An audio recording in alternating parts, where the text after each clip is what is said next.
Hello everyone, আশা করি সবাই খুব ভালো আছো। তো welcome to a new mini vlog. আমি যাচ্ছিলাম বিশালে এরকম একটা ভুতুরে রাস্তা দিয়ে, যেখানে লাইটটা এরকম হচ্ছিল, তাও ভয়টা কাটিয়ে গেলাম। এসে দেখি এখনও অনন্যা আর ওর বোন এসে পৌঁছায়নি। তারপরে আসলো, আমরা সবাই মিলে টোটো করে চলে গেলাম বিশালে।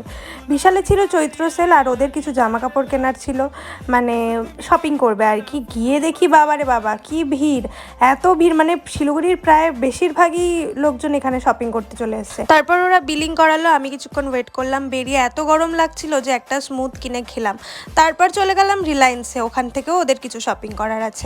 বাড়ি থেকে ভেবে বেরিয়েছিলাম যে কিছু কিনবো না, তারপরেও এই কটা জিনিস কিনে ফেলি। বেরিয়ে একটু আমুল কুল খেয়ে নিলাম পিস্তা ফ্লেভারের।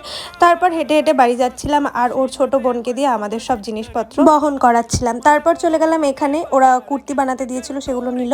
আমার বাড়ি গিয়ে সেগুলো ট্রায়াল দিল, বললো এখন দেখাবি না, পয়লা বৈশাখে দেখাবো সবাইকে। এখানেই শেষ হলো মিনি ব্লগ, টাটা।